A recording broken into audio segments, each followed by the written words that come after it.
สบายดีกันตอนเที่ยงเด้อพ่อแม่พี่น้องมื้อนี้เลิกงานเลิกการมาแล้วก็หันหน้าเข้าครัวต่อมื้อนี้เป็นวันอาทิตย์แต่ว่าก้อยก็บ่ได้หยุดงานเด้อพี่น้องวันอาทิตย์ก็เฮ็ดงานทั้งเช้าทั้งแลงว่าซั่นซะมื้อนี้เลิกงานมาแล้วเนาะก็เปลี่ยนเสื้อผ้าหันหน้าเข้าครัวต่อพี่น้องเอ้ย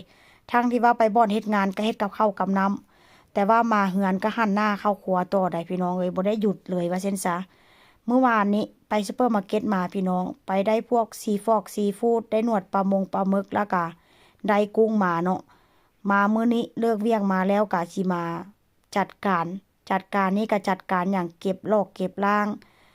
แล้วก็จะได้แพ็คเข้าตู้แช่แข็งหรือว่าอันใดที่จะกินในมื้ออื่นก็จะได้แยกออกพี่น้องมื้อนี้ก็ได้หนวดปลาหมึกแล้วก็ได้กุ้ง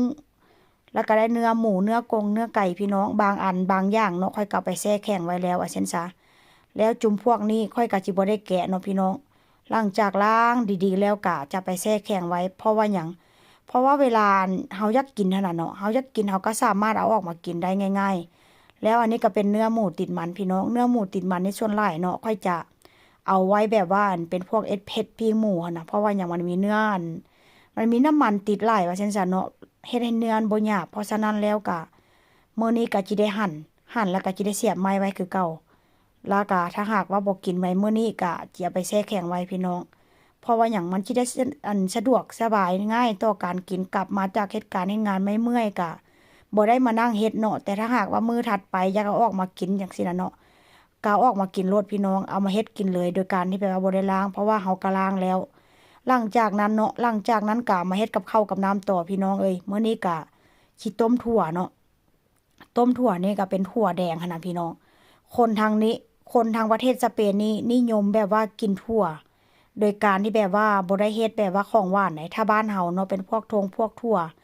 จะเฮ็ดเป็นแบบเป็นของหวานว่าซั่นซะมื้อนี้มื้อนี้ก็เลยที่แบบว่าสิมาต้มถั่วก็ต้มใส่เนื้อหมูหั่นแหละเนาะเนื้อหมูที่แบบว่าค่อยถ่ายก่อนหน้านี้หั่นน่ะ เป็นเนื้อหมูติดมันพ่อแม่พี่น้องก็จะมาผัดใส่กระเทียมหัวหอมแล้วก็อันต้นหอมใหญ่ๆยาวๆนะพี่น้องต้นหอมญี่ปุ่นบอกเขาเจ้าฮ้องนะเฮ้อแล้วก็มักบวบสเปนหลังจากนั้นก็ผัดเนื้อหมูผัดหัวหอมกระเทียมผัดให้มันสุกแล้วแล้วก็จะเอาถั่วลงไปถั่วนี่ค่อยการแช่น้ำไว้คืนนึงเด้อพี่น้องถั่วนี่นะแล้วก็ในการปรุงนี่ก็บ่ได้ปรุงหยังหลายเด้อพี่น้องใส่แค่เกลือ สไตล์อาหารหรือว่าสูตรอาหารของทางสเปนนี่ค่อนข้างจะเรียบง่ายเด้ทุกสิ่งทุกอย่างแม้กระทั่งการทอดทอดปลาทอดด้วยเกลือพี่น้องทุกสิ่งทุกอย่างแบบเขาเจ้าเน้นสุขภาพว่าเช่นซะส่วนหลายจะเน้นสุข